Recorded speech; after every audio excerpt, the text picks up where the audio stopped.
bukan betapa kuatnya kekuasaan dan sebagainya. Kita memang tidak membangun kekuatan apa-apa. Solidaritas itu pun tidak muncul. Bagaimana kita harapkan ada penyelesaian kasus kalau kemudian solidaritas korbannya tidak ada? Sampai sekarang misalnya, berkali-kali kita coba meminta kepada kawan-kawan yang lain dari berbagai kalangan, ayo kita kumpulkan semua korban. Kenapa? Kekuatan korban cuma satu, jumlahnya.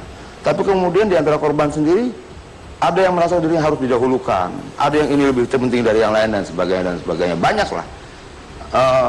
Melakukan introspeksi terhadap gerakan perubahan itu juga penting buat kita sekarang. Kalau kita bilang kekerasan terjadi sejak kapan? Sejak 65. Ada 500.000 orang minimal sampai 2 juta yang diperkirakan dibunuh tanpa ada proses pengadilan. Ada kasus Makassar berdarah di Makassar, kemudian ada kasus Kedung Ombo di Jogja, lalu kemudian ada kasus Marsinah, Udin Bernas dan sebagainya. Banyak sekali. Tapi sampai sekarang tidak pernah bisa dijadikan sebagai sebuah kekuatan. Padahal kekuatan korban satu-satunya untuk Indonesia jumlahnya. Bang Haris Azhar, yang lemah justru para aktivis? Menurut saya begini, menuntut keadilan tidak semata-mata dihitung pakai kalkulasi jumlah. Kalau mau bilang kasus Anwar Sadat gitu, mau dilihat banyak bisa, ada banyak kasus aktivis lingkungan yang jadi korban. Apakah kalau Mbak Suci misalnya berjuang harus ada 100 orang seperti Mbak Suci? Kan enggak juga.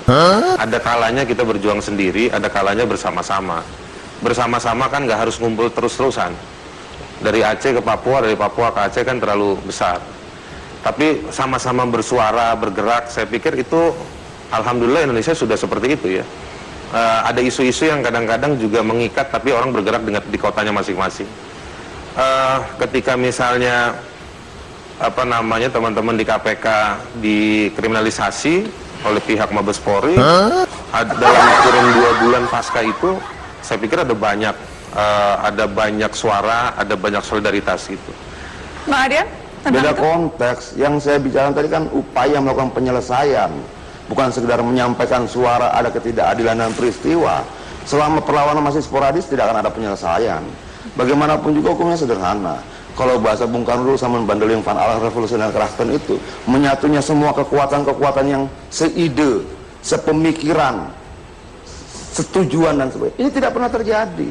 Bahwa yang dibilang kawan tadi itu betul, ada kasus ini bersuara. Kita nih mau memperdengarkan suara atau mau mencari penyelesaian? Kalau kita mau mencari penyelesaian, cara cuma satu, bersatunya para korban. Tidak ada cara lain. Memangnya saya siapa sendirian? Memangnya Bu Suci siapa sendirian? Anwar Sadat siapa sendirian? Nggak berarti apa-apa. Tapi kalau kemudian Anwar Sadat di Palembang bersatu dengan Anwar Sadat Kalimantan bersatu dengan Anwar Sadat yang lain, kasus buruh, kasus tanah, kasus petani segala macam bersatu, kumpul satu hari 1 juta orang, saat itu selesai kasus. Mungkinkah itu terjadi? Kenapa Mungkinkah tidak? suara-suara yang berbeda itu dijadikan satu dalam... Di sini kita butuh kerendahan hati untuk mau bertemu dengan kelompok-kelompok lain. Di sini kita butuh kerendahan hati untuk tidak merasa dirinya lebih hebat daripada yang lain. Yang terjadi sekarang begini, teman-teman movement pergerakan itu selalu dianggap rendah oleh teman-teman NGO misalnya. Kenapa? Mereka lebih miskin, tidak punya funding, tidak punya donatur dan sebagainya. Lalu teman-teman pergerakan lebih mengkedepankan advokasi non litigasi dibandingkan advokasi litigasinya. Nah, ada kesenjangan ini terus terjadi bertahun-tahun, sejak lama.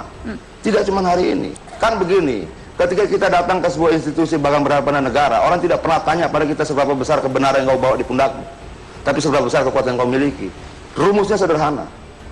Makanya Bung Karno katakan, politik itu cuma 2. Membangun kekuatan, menggunakan kekuatan, tidak lebih. Persoalan kemudian dalam proses membangun kekuatan dan menggunakan kekuatan itu, kita juga memperjuangkan kebenaran, itu persoalan yang lain. Jadi kita jangan bicara institusi mana kita hadirkan, tapi seberapa besar kita punya kekuatan untuk memperjuangkan itu. Tanpa kekuatan tidak ada apa-apa.